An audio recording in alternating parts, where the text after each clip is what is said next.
melakukannya. Nah, dalam perspektif itulah kemudian saya optimis pada pemerintahan Presiden Prabowo Subianto. Kalau beliau bisa mampu menangani ini, kita mungkin akan bisa mengurangi ketergantungan terhadap utang luar negeri. Oke, baik. Udah.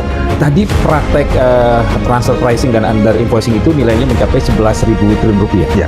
Kok itu sama dengan yang pernah disampaikan oleh Pak Jokowi 2016 saat meluncur program tax amnesty ya? Bahwa Pak Jokowi saat itu mungkin kita masih ingat semua bilang bahwa di kantong saya ada 11.000 triliun. Udah bisa menjelaskan nggak? Ada irisan apa? Saya ketika menghitungnya juga kaget ya. Kok bisa nyambung ya jumlah 11 triliun dengan ucapan Presiden Joko Widodo di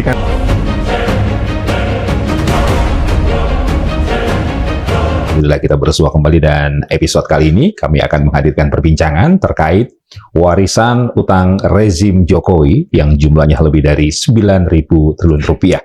Dan alhamdulillah di studio sudah hadir seorang ekonom dari Forum Ekonomi Konstitusi. Segera saya sapa Devian Kori. Udah, terima kasih sudah hadir. Terima kasih mengundang. Iya, udah. Tolong dijelaskan sebenarnya posisi utang Indonesia peninggalan rezim Jokowi berapa besar dan apa manfaatnya untuk rakyat Indonesia? Iya, sangat besar ya. Pasca peralihan kepemimpinan dari Presiden SBY ke Bapak Joko Widodo, total tinggalan utang, nah, utang yang ditinggalkan Pak SBY itu sekitar 2.608,78 triliun rupiah. Okay. Ini total utang dari kepemimpinan 10 tahun Presiden SBY, dari 2004 ke 2014. Okay. Nah, ketika peralihan itu, utang Indonesia di akhir pemerintahan Presiden Joko Widodo, yaitu tahun 2024, Oktober 2024, totalnya berjumlah 9.302,6 triliun rupiah. Jadi ada kenaikan sebesar 256,6% atau sejumlah 6.693,9 triliun rupiah. Jumlah yang cukup besar selama periode kepemimpinan siapapun. Oke, dan setiap presiden selalu meninggalkan utang? Selalu meninggalkan utang, tentu dengan porsinya masing-masing. Okay. Tetapi yang terbesar adalah utang yang dilakukan oleh pemerintahan Presiden Joko Widodo. Okay. 2 periode. Oke. Apa manfaatnya utang itu untuk rakyat Indonesia? Tampaknya tidak ada manfaatnya. Manfaat untuk rakyat, ya sebagian besar mengakui adanya kemajuan dalam pembangunan, paling tidak pemerataan pembangunan terutama di sektor infrastruktur, jalan, tol yang banyak. Okay. Tetapi menurut saya jalan tol juga tidak dibiayai oleh utang karena pengerjaannya juga diserahkan kepada investor kan. Dan kemudian operatornya juga diserahkan kepada perusahaan korporasi swasta. Ini yang perlu diperiksa nih sebenarnya, kemana perginya aliran utang selama periode pemerintahan Presiden Joko Widodo tersebut. Karena sebagian besar juga pengerjaan-pengerjaan pembangunan, selain proyek-proyek pembangunan yang infrastrukturnya dikerjakan Kementerian Pekerjaan Umum dan Perumahan Rakyat, jalan tol yang dibangun jelas menggunakan pendekatan private partnership atau KPBU, Kemitraan Pemerintah dan Badan Usaha.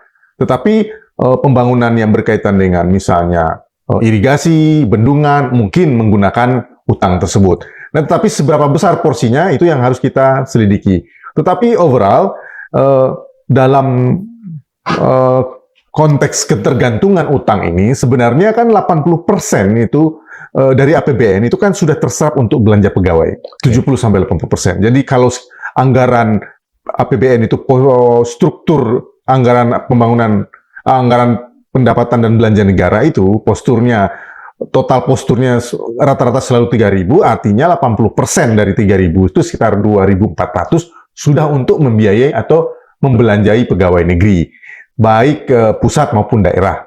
Nah, sehingga kalau 60% untuk pembangunan fisik, infrastruktur sisa dari belanja pegawai tadi adalah 6.000, berarti ya sekitar 240 triliun. Nah, padahal 60% pembangunan infrastruktur itu di periode pertama Presiden Jokowi menjadi presiden itu sekitar 400 triliun lebih kan. Artinya utang-utang yang kemudian dikelola oleh pemerintahan Presiden Joko Widodo yang Menteri Keuangannya Sri Mulyani Indrawati itu sebagian besar untuk pembangunan proyek fisik. Jadi leverage faktornya, daya ungkitnya tentu tidak cepat, membutuhkan waktu yang lama. Nah, serapan tenaga kerjanya memang ada kalau itu dikerjakan oleh padat karya atau tenaga kerja. Tapi seberapa besar peningkatan penciptaan lapangan kerja itu kan banyak data yang kemudian bisa diperdebatkan atau debatable. Oke, bagaimana kita mengaitkan jumlah utang dengan pertumbuhan ekonomi di era Jokowi yang rata-rata 5%? Ini menarik lagi. Seharusnya dengan utang yang 6.000 tambah 6.693,9 triliun itu seharusnya mampu meleverage pertumbuhan ekonomi, growth kita lebih dari 5%. Kalau kita bandingkan ya dengan pemerintahan Presiden almarhum Soeharto, utangnya sedikit, tapi leverage faktornya bagi pertumbuhan ekonomi itu pada tahun 1970-an sampai 10,92%. Dan kontribusi terbesar, selain kita sebagai produsen minyak ketika itu 70% porsi APBN kita adalah sumber dari migas, tetapi kontributor pertumbuhan ekonomi kita itu adalah dari sektor pertanian. Nah, ini yang menariknya. Tetapi di zaman kita sudah reformasi, di era reformasi di mana sektor industrialisasi dan konsumsi semakin meningkat, justru kontribusi sektor pertanian dari utang 6.603,9 triliun yang telah diambil oleh Presiden Joko Widodo tidak berdampak kepada pertumbuhan yang lebih tinggi dari 5% dan tidak ada nilai tambahnya bagi sektor-sektor pertanian, perikanan, atau bagi kelompok-kelompok nelayan dan petani. Jadi sebenarnya siapa yang menikmati utang lebih dari 6.000 triliun itu? Kalau kita merefer kepada laporan kekayaan terbesar, ya 20 kekayaan korporasi terbesar Indonesia, saya bisa memastikan bahwa sebagian besar diambil oleh para korporasi konglomerat ini. Yang menikmati. Sebab dari tahun ke tahun, pertumbuhan kekayaan mereka semakin tinggi, semakin besar. Bahkan mengisi hampir 300% anggaran pendapatan belanja negara kita. Jadi kalau APBN kita itu totalnya 3.300 sekian triliun, mereka 3 kali lipat kekayaannya dibandingkan APBN. Jadi kalau mereka berkontribusi untuk mengurangi ketergantungan negara terhadap utang, sangat bisa. Kalau mereka mempunyai keinginan berkorban membangun bangsa Indonesia, merah putih, lahir dan besar di Indonesia, Indonesia First atau Nation First, itu bisa mengungkit mengurangi ketergantungan terhadap utang luar negeri kita. Jadi utang 6.000 triliun itu di era Jokowi lebih banyak dinikmati oleh segelintir orang.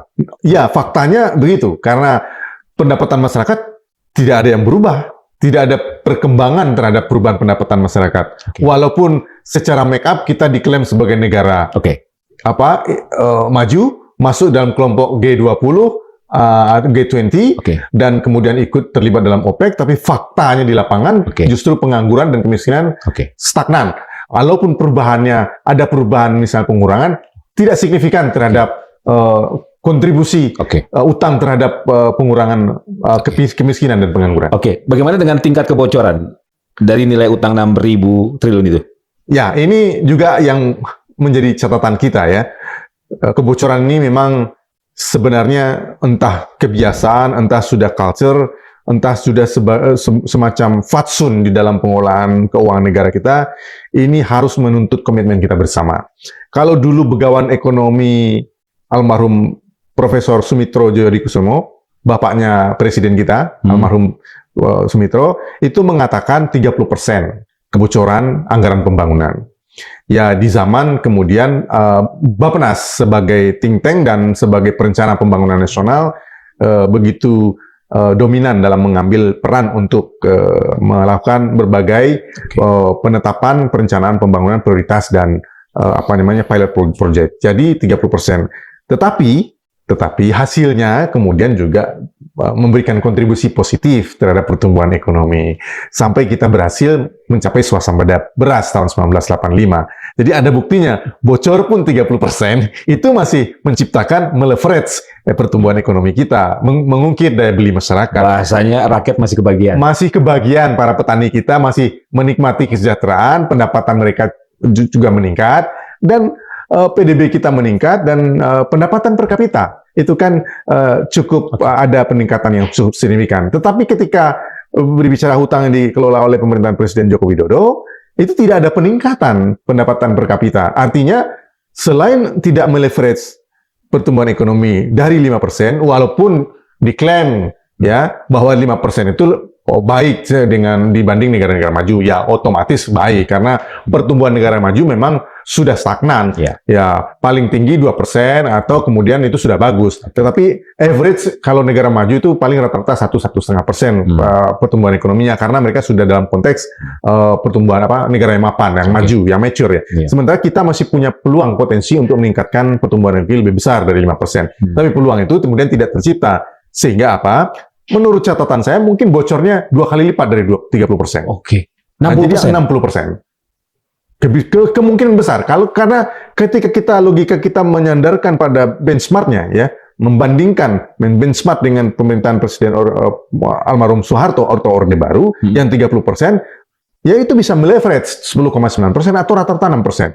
Dibandingkan dengan Presiden SBY saja yang utangnya 2.000 masih bisa pernah 6,2%. Sementara di pemerintahan Presiden Joko Widodo utangnya besar, pertumbuhan ekonominya hanya 5% rata-rata. Jadi kira-kira berapa kebocoran anggaran negara di era Jokowi? Jadi kalau kita lihat ya, antara misalnya tadi kita mencoba melihat siapa penikmati kan Kementerian Keuangan sudah mempublish kan ada transfer pricing, ada under pricing. Nah, apakah bisa kita katakan ini kebocoran atau tidak? Tetapi faktanya ya pengelolaan sumber daya alam kita baik batu bara, nikel, mineral batu bara lah ya, mineral ya, bauksit, tambang batu bara, emas dan lain sebagainya itu ternyata kami dari Forum Ekonomi Konstitusi itu menemukan itu total transfer pricing yang terjadi 10 tahun itu 11.000 triliun. 11.000 triliun. Jadi kalau kemudian bicara kebocoran ya, nilai permainan harga ekspor itu ya itu mencapai 11.000 triliun. Itu terdiri dari nilai harga ekspor batu bara ditambah dengan yang lainnya. Misalnya, orang mungkin tidak menghitung ya ketika pembukaan lahan ya, itu kan ada penebangan pohon, seperti pembukaan IKN, itu akan penebangan pohon. Itu pohon kita tuh bagus-bagus, Bung Mardi. Ya, jadi ini kan tidak dihitung orang, padahal ini juga diekspor. Itu kalau di total 10 tahun terakhir penebangan pembukaan lahan baru itu bisa mencapai 7.000 triliun rupiah. Nah, ditambah dengan utang pemerintah 6.693 triliun tadi, totalnya itu 17.693,9 triliun. Nah, jadi ini modal yang sudah sebenarnya kalau digunakan dengan baik ini bisa meleverage tidak hanya 5% kalau ini masuk ke dalam negeri. Nah, transfer pricing ini yang kemudian ditemukan oleh Menteri Keuangan Purbaya Yudi Sabaudi ini kan harus diusut. Harus diusut secara tuntas supaya ini coto walo-walo kata orang Jawa. Siapa yang membawanya, siapa yang menikmatinya, siapa yang melakukannya. Nah, dalam perspektif itulah kemudian saya optimis pada pemerintahan Presiden Prabowo Subianto. Kalau beliau bisa mampu menangani ini, kita mungkin akan bisa mengurangi ketergantungan terhadap utang luar negeri. Baik. Udah. Tadi praktek transfer pricing dan under invoicing itu nilainya mencapai 11.000 triliun rupiah. Ya. Kok itu sama dengan yang pernah disampaikan oleh Pak Jokowi 2016 saat meluncing program tax amnesty ya?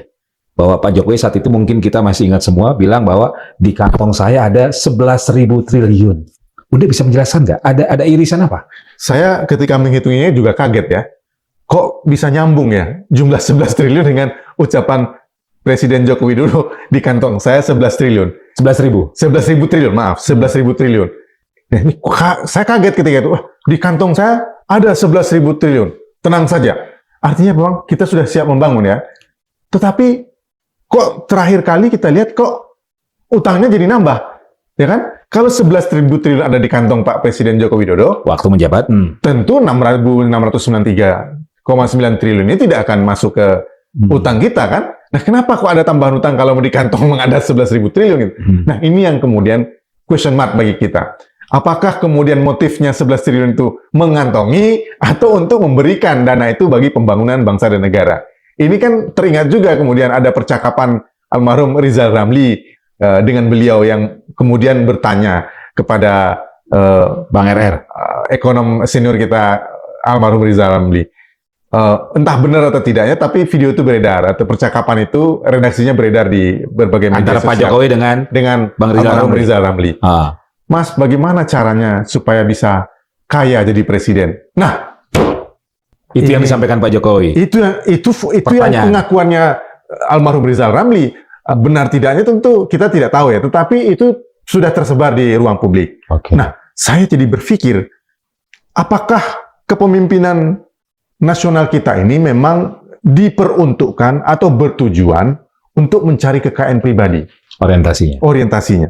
Ini pertanyaan tidak hanya kepada Presiden Republik Indonesia, tapi kepada kepemimpinan daerah juga. Apakah bupati, wali kota, atau gubernur dan para menteri duduk mengemban amanah untuk bertujuan mencari penghidupan kaya raya?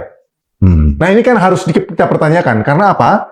Karena mereka ini bisa duduk dipilih oleh rakyat gitu loh. Oke. Harusnya bekerja, karena dipilih oleh rakyat, harusnya bekerja untuk rakyat. Jadi, dari rakyat, oleh rakyat, dan untuk rakyat. Slogannya TNI itu loh. Iya. Jadi, kepemimpinan nasional itu tidak jauh beda dengan bagaimana TNI berslogan, tentara nasional kita, dari, oleh, dan untuk rakyat. Dan oleh karena itu, kalau kemudian motifnya mencari kekayaan, tentu jadi rebutan ya. Seperti semut mencari gula. Jadi, semua orang berkompetisi dengan menghalalkan segala cara untuk bisa memenangkan kompetisi, dan setelah duduk, karena mengeluarkan ongkos politik, kemudian harus mencari dana tambahan atau supaya bisa kaya raya, itu tentu mengelola ugal-ugalan lah. Diutang sembarangan, yang penting dana yang saya keluarkan untuk kampanye balik lagi dan saya bisa menjadi kaya raya. Ya. Kalau ini menjadi motif kepemimpinan nasional kita, wah, bagaimana generasi bangsa dan generasi muda, generasi penerus kita di bangsa dan negara kita ke depannya, di masa depan. Ini akan meninggalkan tambahan-tambahan utang baru berikut, dan semakin hari, semakin lama, dari periode ke periode, kita akan tergantung terhadap utang dan menjadi candu. Ya, oke.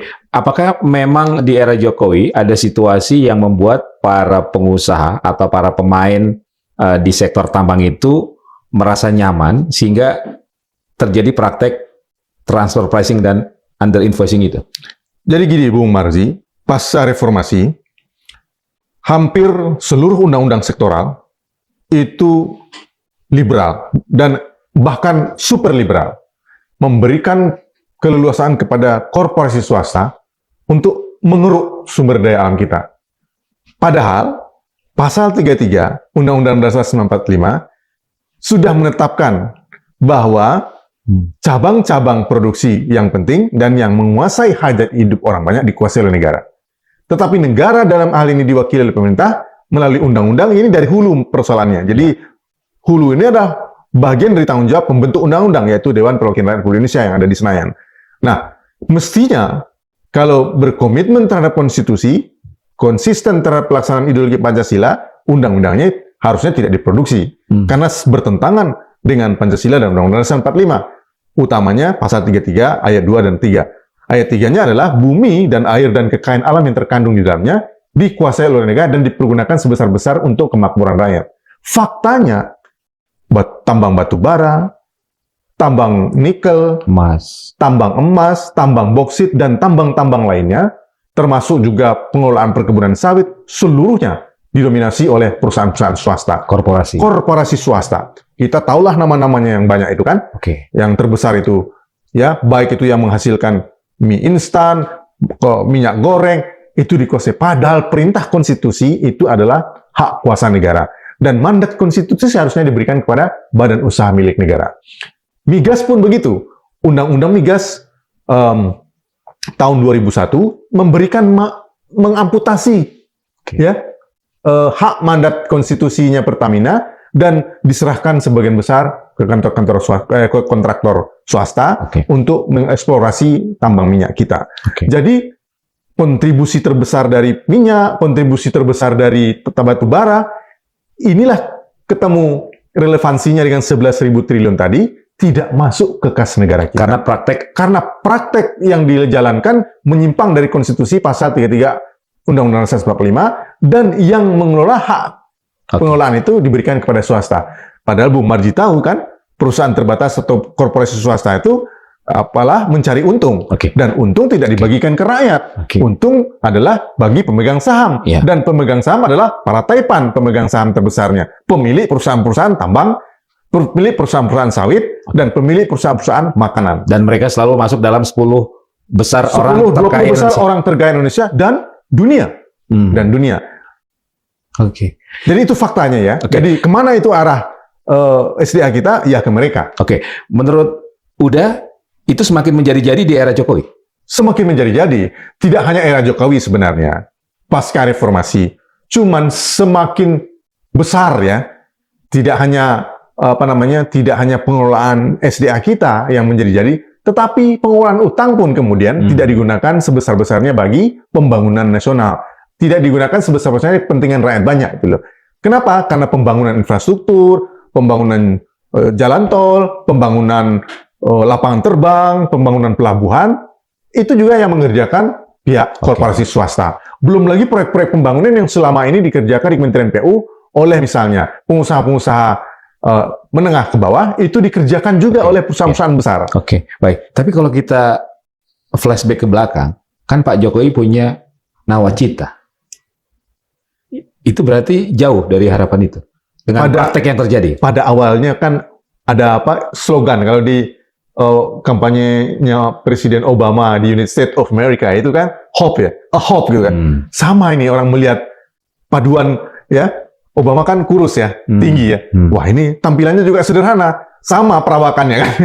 Hope juga para pendukungnya, wah ini sederhana. Itu yang diusungkan. Nah, nawacita dan Trisakti ini kan keren. Seperti almarhum Bung Karno menyampaikan pidato yang sangat berapi-api, Trisakti dan nawacita, kemandirian, bangsa, kebudayaan, itu kan luar biasa demi kepentingan nasional. Tapi itu tampilan, citranya, casing. Faktanya ternyata tidak demikian. Ya, fakta yang tidak terbantahkan adalah pembicaraan antara Bapak Joko Widodo dengan almarhum Rizal Ramli. Berarti apa? Jadi menjadi pemimpin itu dimanapun kemudian pasca reformasi itu untuk menjadi kaya, Bung Marji. Bukan untuk kepentingan rakyat. Motifnya jelas. Apalagi sistem politik dan sistem pemilu kita membuat orang untuk berbuat semau gue dan berbuat menghalalkan segala cara. Karena biaya yang mahal, ya, ongkos political cost-nya itu tinggi. Itu sudah disampaikan oleh seluruh ahli politik di Indonesia. Tetapi tidak ada kemauan untuk melakukan perubahan terhadap undang-undang sistem politik kita. Nah ini problem politiknya yang kemudian merembet ke sektor ekonominya. Apalagi kemudian ditambah ya portofolio kabinet diisi oleh kepentingan pribadi. Oke, baik, udah. Jadi di zaman Jokowi kan image yang dibangun pembangunan infrastruktur, beberapa proyek-proyek mercusuar. Itu yang ditujukan ke rakyat. Tapi ternyata di bawah ini udah habis. Sumber daya alam. Jadi kalau di pemerintahan Orde Baru di zaman Presiden almarhum Soeharto, rakyat itu kan modal pembangunan. Termasuk sumber daya alam itu modal pembangunan. Stabilitas politik itu modal pembangunan. Kenapa 3 komponen ini sangat penting? Karena saling berkaitan. Saling menopang. Karena rakyat, pemimpin membutuhkan rakyat. Karena tanpa rakyat tidak ada pemimpin, Bung. Rakyat dipilih, pemimpin dipilih rakyat. Jadi harusnya mengabdi untuk kepentingan rakyat. Lah ini parah. Dipilih rakyat, dianggap sudah selesai membeli suara di pemilu. Akhirnya apa? Bukan kepentingan rakyat, tapi kepentingan yang memberi uang, yang mendukung. Bohirnya. Nah ini kan sudah salah ya, modalnya sudah hilang satu. Yang kemudian yang kedua modal SDA-nya diberikan juga kepada korporasi swasta yang mandatnya harus kepada BUMN diserahkan kepada swasta. Sudah 2 pilar yang hancur, sudah 2 pilar yang lari dari kepentingan stabilitas politik. Ya akhirnya karena ini modalnya 2 ini hilang, dampaknya nanti akan ke stabilitas politik. Jadi kekhawatiran ya akan adanya ya istilahnya apa itu? Kalau Agustus Mob atau Agustus Ras itu wajar. Kalau pemerintah tidak segera membenahi ini, tentu kemungkinan instabilitas sosial dan politik atau distrust itu berpeluang untuk mengganggu stabilitas politik untuk pembangunan. Nah, oleh karena itu sebenarnya adalah tanggung jawab Dewan Perwakilan Rakyat untuk membereskan segala macam perundang-undangan sektoral ini yang saat ini bertentangan dengan konstitusi pasal 33 Undang-Undang 45. Jadi begini, kalau kemudian saya tidak tahu ya, apakah ini dipahami oleh anggota DPR yang sekarang, karena faktanya kan pergi ke Senayan ataupun duduk sebagai anggota legislatif tentu ongkosnya kemarin besar juga. Dan praktek transaksional suara dalam pemilu ini sudah menjadi absah secara formal ketika rakyat menerima dana ketika sebelum masuk ke bilik suara. Nah, ini juga harus kita sadarkan ke masyarakat kita. Jangan sampai kemudian berpikir jangka pendek hanya untuk kemudian mendapatkan sesuap nasi, melupakan segenggam sekarung beras yang hilang di 5 atau 10 tahun mendatang. Udah. Bagaimana caranya untuk menyelamatkan yang 11.000 triliun itu? Ya, ini problem nasional. Harusnya bisa diselesaikan oleh kepemimpinan Presiden Prabowo Subianto. Banyak jalan menuju ke Roma, kata orang bijak. Tapi jangan terlalu sering makan kue Roma. Jangan bisa. Yang instan-instan harus kita coba untuk mulai menatanya. Nah, terkait yang 11.000 triliun ini high politic communication. Jadi menurut saya Presiden... Tapi masih bisa diselamatkan nggak? Masih ada nggak? Harusnya masih bisa. Masih ada nggak itu barang? Harusnya masih bisa diselamatkan. Di dalam apa di luar? Nah, ini yang kita tidak tahu. Harusnya lah 11.000 triliun itu bisa membangun kemandirian bangsa kita, bisa membangun fondasi ekonomi kita lagi yang sudah dicita-citakan melalui visi misi cita-cita Presiden Prabowo Subianto. Artinya, keinginan baik Presiden Prabowo Subianto membangun kembali bangsa yang sudah menyimpang dari ideologi dan konstitusinya, itu sebuah tekad yang sangat perlu kita dukung secara bersama-sama. Karena ini menyelamatkan kepentingan nasional untuk membangun Indonesia kembali yang berdasarkan wasiat atau warisan para pendidik bangsa. Jadi niat tulus ini tidak main-main kalau kita bicara soal kekuatan nasional kita dalam pentas geopolitik dunia. Apalagi pada saat ini momentumnya sangat tepat untuk kemudian berbenah di saat geopolitik di daerah di belahan dunia lain sedang mengalami goncangan. Langkah yang perlu dilakukan, langkah yang tegas atau negosiasi?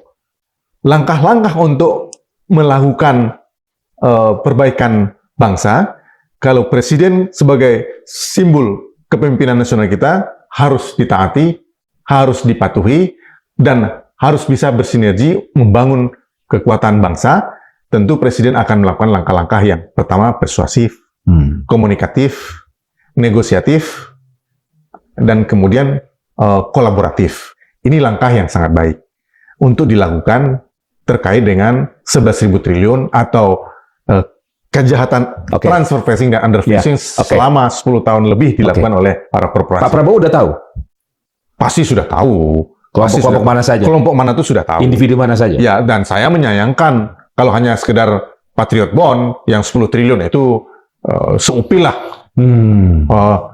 Ini pertanyaan yang aneh bagi saya. Kalau Presiden sudah menghimbau, mengajak, itu ya boyao ya, ditampung, disambut dengan baik dan positif. Mumpung ini sudah diajak baik-baik. Jangan sampai kemudian, mohon maaf ya, jangan sampai kemudian kita bicara nasionalisme, tapi kita melakukan tindakan-tindakan yang anti-nasionalisme. Persoalannya mereka mau tidak mengembalikan itu? Ya, pilihannya hanya dua, mengembalikan atau masuk hotel Prodeo. Atau bisa yang paling ekstrim mungkin, dan saya tidak menginginkan itu karena itu kemudian akan membuat membuat situasi politik dan sosial kita nggak bagus. Sudah dialami dulu kan ketika ada penjarahan di beberapa tempat. Nah, kita tidak ingin itu terjadi gitu loh. Bukan mau menakut-nakuti. Kalau orang dan manusia SDM bangsa Indonesia itu yang sudah paham, itu harusnya berbicara soal toleransi, soal pengorbanan, apalagi di tahun bulan Agustus ini kita memperingati proklamasi kemerdekaan. Udah.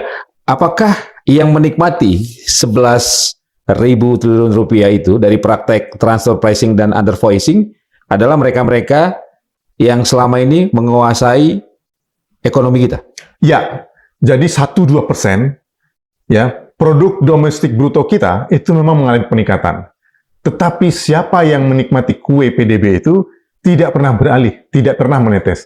Jadi trickle down effect, efek menetes ke bawah dari sebuah pertumbuhan, misalnya taruhlah, wah kita tumbuh 10%, 5% di 10 tahun terakhir 5,2 itu bagus dengan iya. Tapi siapa kuenya yang menikmati kue itu siapa? Ini pertanyaan penting kita bicara pertumbuhan ekonomi. Tidak hanya sekedar angka, tetapi siapa yang menikmati kue itu. Nah, oleh karena itu sebenarnya bukan hanya 10 tahun terakhir. Anda itu sudah diberikan privilege, hak istimewa oleh Presiden Soeharto dulunya, almarhum Soeharto, ya, dengan membuka akses ke perbankan. Oh, Ya kan? para Taipan ini. Para Taipan ini tanpa Oligarki ini. tanpa privilege dari kepemimpinan nasional, nggak mungkin mereka. Jadi menjadi naif, menjadi tidak masuk akal kalau mereka tidak mau mengembalikan misalnya transfer facing ataupun under facing yang sudah diduga kuat dilakukan oleh mereka. Karena mereka sudah mengambil Karena banyak sudah sekali. mengambil banyak sudah bukan hanya mengambil banyak, diberikan fasilitas istimewa oleh pemerintahan Republik Indonesia. Dengan mengeruk sumber daya alam tadi. Tidak hanya menggeruk sumber daya alam, tapi akses ke perbankan untuk membangun industri itu diberikan kepada para Taipan ini. Oke. Dengan kekuatan ekonomi yang mereka miliki, bagaimana potensi mereka dalam tanda kutip melakukan perlawanan? Nah, ini pertanyaan menarik. Pada posisi kepemimpinan nasional yang kemudian 11.000 triliun terjadi 10 tahun terakhir, dan tambahan utang 6.693,9 triliun itu adalah domain mantan Presiden Joko Widodo. Oleh karena itu, saya berpikir, kalau orang sudah selesai dengan dirinya, itu kan dengan sukarela ya, mengajak orang-orang yang selama ini mendukung pemerintahan Presiden Joko Widodo untuk kemudian bersama-sama, saya sudah selesai, saya menjadi negarawan, dan saya akan bantu Presiden terpilih. Kan begitu. Apalagi Presiden Joko Widodo menitipkan seorang anak mendampingi Presiden Prabowo Subianto. Kurang baik apa Presiden Republik Indonesia Prabowo Subianto? Ini terlepas dari urusan kalah menang kompetisi presiden ya. Tetapi setelah Presiden terpilih, kita harus hormati keputusannya dan kita harus dukung oleh bahkan mantan Presiden sekalipun. Oke, sebentar udah. Menurut Uda berarti para penikmat 11.000 triliun ini melalui praktek transfer pricing dan under invoicing masih bersama Jokowi? Bukan masih bersama Jokowi, masih melawan. Melawan siapa? Melawan pemerintahan yang sah. Melawan pemerintahan Prabowo? Iya. Mereka masih bersama Jokowi untuk melawan Prabowo? Saya tidak tahu secara fisik masih bersama Presiden Joko Widodo atau tidak. Tetapi dengan melihat postur APBN kita yang semakin carut-marut, semakin berdarah-darah, dengan angka 11.000 triliun ini, mestinya APBN kita bisa diatasi non-defisit, tidak defisit. Karena ada modal yang kita gunakan untuk pembangunan, ada modal yang kita gunakan untuk mengakselerasi pertumbuhan ekonomi, ada modal yang kita gunakan untuk membangun kembali non-infrastruktur, tidak hanya infrastruktur, tetapi membangkitkan ekonomi rakyat, sesuai dengan pasal 33 Undang-Undang 45. Oke, baik. Mereka tentu pestanya tidak ingin berakhir kan, udah? Secara manusiawi ya, tidak ada orang yang mau turun derajat kan. Bung Marji juga kalau sudah duduk di kursi empuk, sangat berat untuk turun dari sang singgasana yang empuk, yang dihormati. Tapi pilihannya secara alamiah tidak ada lagi, Bung. Ya, dalam sejarah pergerakan kepemimpinan dunia, otoritarian sekalipun, kaya sekalipun, Anda tidak akan menikmatinya setelah hayat berakhir. Baik, udah berarti kekuatan ekonomi yang selama ini bersama Jokowi hari ini tidak nyaman dengan rezim Prabowo. Saya menduga kuat, iya, masih belum nyaman, masih belum mau berkorban, masih belum pengen berjuang untuk bangsa ini, masih belum nampak nation first-nya, belum nampak Indonesia first-nya. Kalau sudah nampak, mestinya datang ya kan. Nih, saya serahkan. Saya bangun Indonesia. Saya patriot bangsa. Tidak kok malah ditawarkan pemerintah dengan patriot bond, belinya cuma 10 triliun. Ecek-ecek.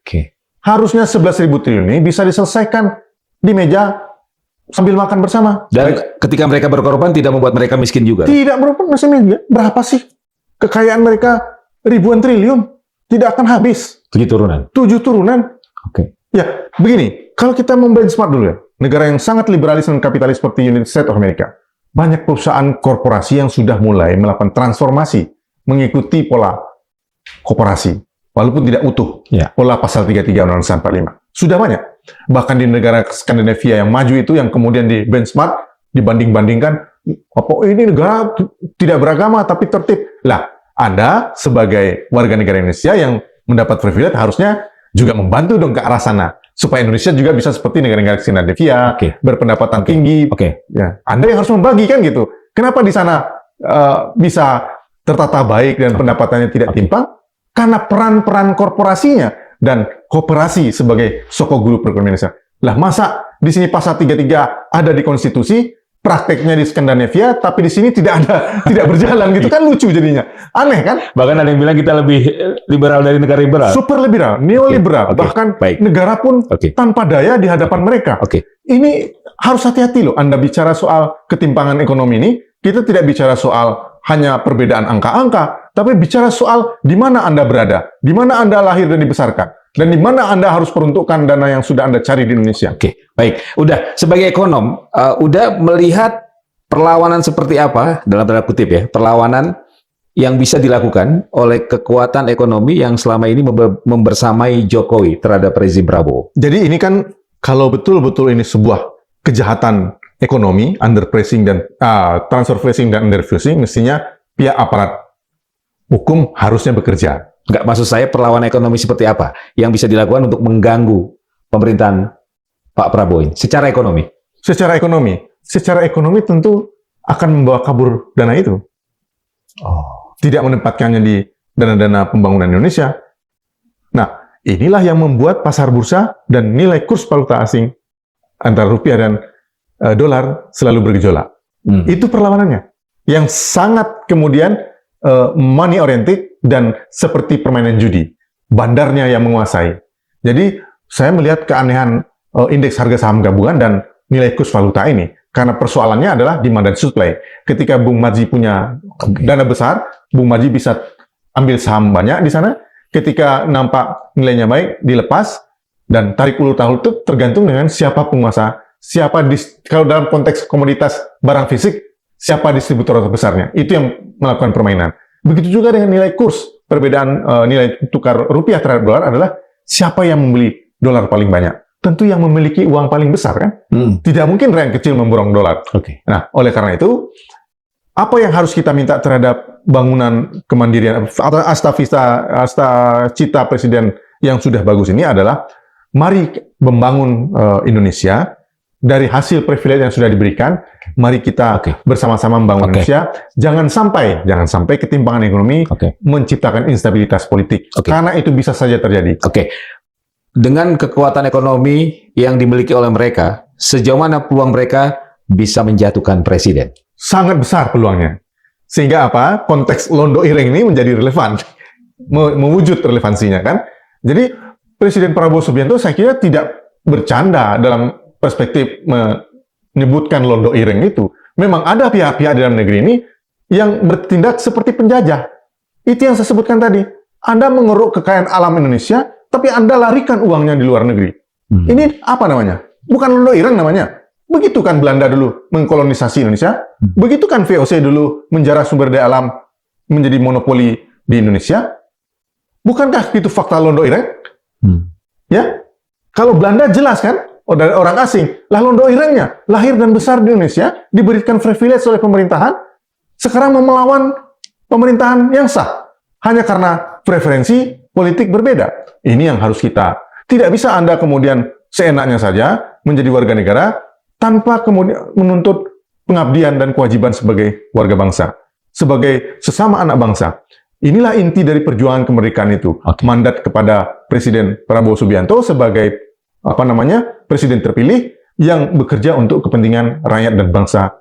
Negara Proklamasi Kemerdekaan 1945. Instrumen negara dan regulasi apa yang bisa dipakai untuk mengamankan 11.000 triliun tadi? Nah, makanya kita minta itu Senayan. Kalau memang betul-betul wakil rakyat. Ya, jangan diplesetkan menjadi apa? Dengan Dewan Penggarong Rakyat. Dewan macam-macam itu yang jelek. Tolong kembalikan citra DPR sebagai wakil rakyat. Saya tidak sepakat dengan penamaannya. Undang-undang perampasan aset. Itu terlalu jelek lah, terlalu buruk. Artinya apa? Jangan sampai kita melawan Londo Ireng, menamakan Londo Ireng, tapi kita berbuat juga seperti Londo Ireng. Karena kita mengambil hak sebenarnya. Kita mau mengambil hak, tapi jangan kemudian menamai dengan perampasan. Lebih baik undang-undang pengambil alihan aset. Itu kan lebih Pancasilais. Kita ingin meminta mereka berkorban. Tolong dong, mari kita bangun bersama, kita ingin maju bersama, kita bangun kekuatan kemandirian bangsa. Tolong dong berkorban seperti para pahlawan Ya. Pejuang bangsa dan pendiri bangsa dulu. Oke, setelah hampir 2 tahun pemerintahan Pak Prabowo, udah melihat apakah mereka-mereka ini sudah memperlihatkan tanda-tanda punya niat baik untuk mengembalikan tadi? Saya melihat ada beberapa pengusaha yang sudah menunjukkan tanda-tanda itu. Tapi baru minoritas, sebagian kecil. Oke. Mayoritas masih belum. Nah, ini menjadi persoalan tersendiri. Gonjang-ganjing yang selama ini kita hadapi. Belum lagi, mohon maaf, mereka membohiri pembuat regulasi. Mereka juga ada di postur kabinet. Jadi apa? Jadi secara politik mereka memiliki kekuatan di dalam pemerintahan. Oke. Nah, oleh karena itu kita meminta komitmen Presiden Prabowo Subianto untuk membersihkan dalam tanda petik anasir-anasir yang berkaitan dengan orang-orang yang tidak bertindak nasionalis, baik di Senayan maupun di dalam kabinet Bapak Presiden Prabowo sendiri, yang kita sebut dengan londo ireng tersebut. Karena waktunya sudah 2 tahun beliau memimpin, sementara 3 tahun yang lagi ini akan terlibat dalam suasana kompetisi untuk pemilu 2029. Artinya apa? Ini kesempatan dan waktu yang sangat terbatas untuk bicara soal kepentingan Indonesia atau Indonesia First. Nation first. Jadi kalau kemudian national interest yang memang menjadi kepentingan bersama, mari kita bangun Indonesia bersama-sama berdasarkan komitmen asa cita Presiden Prabowo Subianto. Oke. Oleh karena itu kita meminta tidak hanya regulasi, perbaikan regulasi yang secepat-cepatnya itu betul-betul untuk kepentingan rakyat, bukan secepat-cepatnya mengubah merevisi undang-undang, tapi untuk kepentingan korporasi. Ini kan nggak benar. Dan kemudian juga komitmen, ya, atau istilahnya itu fakta integritas dari anggota kabinet. Karena mereka yang melakukan eksekusi day by day pemerintahan untuk membantu Presiden Prabowo Subianto. Sebagai pembantu, tentu Presiden sudah bisa menilai mana sebenarnya pembantu yang bekerja untuk kepentingan kepemimpinan nasional yang saat ini berjalan, mana yang masih loyal terhadap kepemimpinan sang mantan. Ya, udah. Apakah memungkinkan pemerintah mengambil langkah untuk menasionalisasi korporasi-korporasi yang terkait dengan tadi itu? Perampokan sumber daya alam yang sudah berlebihan, seperti yang dilakukan oleh sejumlah pemimpin di Amerika Latin, di Afrika maupun di Rusia. Sebagai ekonom, saya sangat hati-hati di dalam mengambil langkah kebijakan. Karena kalau nasionalisasi POC yang dilakukan oleh Presiden almarhum Bung Karno dulu berdasar Undang-Undang 86 tahun 98, itu betul-betul digerakkan oleh kepentingan rakyat kita bersama. Karena tertindas, karena teraniaya, karena ada ketimpangan, dan musuhnya jelas. Nah, ini musuhnya kan londo ireng, saudara sebangsa kita sendiri. Saya sih berharap katanya yang lebih pas adalah transformasi. Nah, saya menginginkan perusahaan-perusahaan korporasi ini bisa bertransformasi. Karena perusahaan-perusahaan kapitalis korporat di United States of America dan di belahan Eropa sudah mulai melakukan transformasi yang sama. Artinya apa? Ada bahagian-bahagian kesejahteraan bersama yang mulai diintroduksi di dalam perusahaan, tata kelola perusahaan korporasi tersebut. Jadi kita menginginkan, itu yang pertama. Yang kedua, kalau tidak juga melakukan, karena Presiden dalam beberapa kasus juga sudah melakukan perampingan terhadap badan usaha milik negara kan, perusahaan-perusahaan BUMN yang kemudian, perusahaan-perusahaan negara yang kemudian tidak efisien akan dibekukan atau dilikuidasi atau dimerger dengan perusahaan-perusahaan induknya. Ini langkah-langkah taktis dan efektif untuk mengurangi beban inefisiensi dan inefektivitas terhadap usaha-usaha inti yang dilakukan oleh badan usaha milik negara, terutama terkait dengan mandat konstitusi untuk pasal 33 ayat 2 dan 3 terhadap pengelolaan sumber daya alam. Nah, transformasi bisa dilakukan, atau yang ketiga bukan nasionalisasi. Jadi mengembalikan kewenangan pengelolaan sumber daya alam itu pada BUMN. Artinya apa? Ya otomatis undang-undang atau regulasi turunannya harus menyesuaikan. Misalnya, kita sebut aja nama, Adaro mengelola tambang, KPC mengelola tambang, Bunyi Resource mengelola tambang, ini semua kembalikan kepada BUMN. Bisa nggak Anda melakukan pengorbanan itu sebagai seorang korporasi yang berjiwa nasionalis? Peluangnya, mau atau tidak mau? Pilihannya hanya 2. Kalau saya menganggap Presiden harus mengambil langkah-langkah tahapan yang bijaksana, persuasif, negosiatif, kompromis, dan tegas. Kalau tidak bisa 3 langkah ini, langkah keempat tegas. Saya ambil kembali melalui regulasi. Dan itu sah secara konstitusi. Karena itu yang kemudian menjadi problem kita secara di dalam menata kelola sumber daya alam kita yang selama ini dinikmati oleh orang per orang dan sekelompok orang. Dan mereka akan melawan pastinya. Ini kan sangat tergantung dari pribadi-pribadi dan kelompok-kelompok. Nah, kalau Bung Marji ditanya, kalau sudah enak ini, kira-kira kalau berkorban, kira-kira gimana? Saya balikkan, saya sebagai host. Mau nggak untuk kepentingan rakyat bersama? Daripada Bung Marji disisihkan oleh masyarakatnya, atau lebih keras lagi, dijahati oleh masyarakat tetangga. Itu kan tidak kita inginkan. Jadi pilihannya tidak mudah, tapi pilihannya juga akan menyulitkan dirinya dan kelompok itu tersebut. Kalau bahasa udah Devi ini adalah hari ini adalah saatnya mereka berkorban. 17 Agustus 1980 tahun kita merdeka. 81 tahun kita merdeka. 98 ke 2026 sudah 28 tahun kita melaksanakan reformasi. Tidak ada hasil yang signifikan terhadap. Dulu kita berjuang reformasi, menuntut Pak Harto untuk tidak melakukan KKN, ternyata kita melakukan KKN di segala bidang.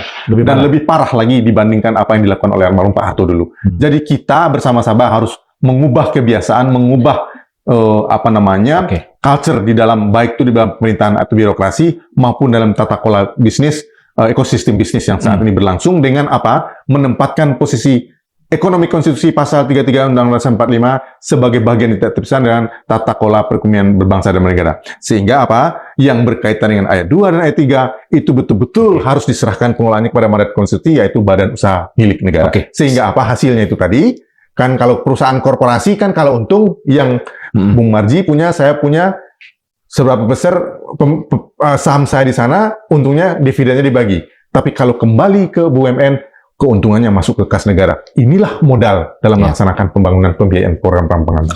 Dan itu bisa mensupport target ekonomi Pak Prabowo 8% ya? Ya, kalau ini dikelola dan ditata, banyak program yang kemudian kita laksanakan secara mendasar, program-program kemaslahatan ekonomi, kemandirian ekonomi, dengan membangun kelompok-kelompok terbesar ya, mata pencarian terbesar di negara itu, dan kita sudah punya benchmark. Kalau kemudian agrokompleks industri dibangun, hilirisasi atau industrialisasi, added value dibangun, itu akan mencapai pertumbuhan 8% lebih menurut saya, karena Presiden almarhum Soeharto punya pengalaman 10,92%. 11.000 triliun jika memang bisa diselamatkan dan diambil alih oleh pemerintah dan negara, layanan dasar masyarakat apa yang bisa dipenuhi oleh negara sehingga mengurangi beban rakyat?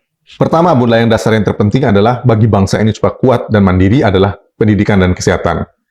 Di era almarhum Pak Harto, suka tidak suka, mau tidak mau, saya mengalami pendidikan yang murah.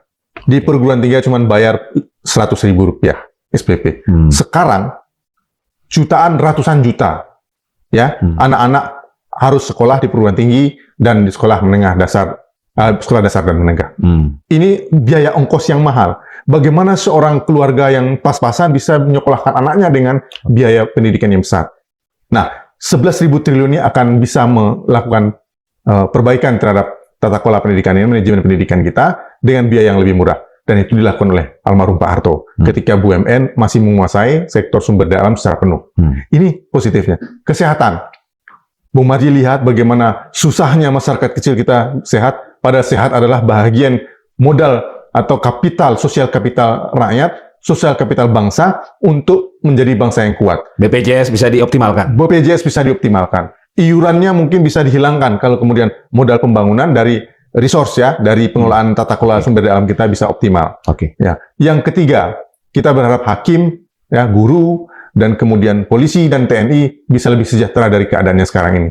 Itu pilar yang akan menopang secara mendasar ya, fundamental ekonomi kita. Bukan pasar bursa dan nilai kurs, itu jauh dari kepentingan rakyat banyak. Ya. Udah, terima kasih sudah bersama Madilog.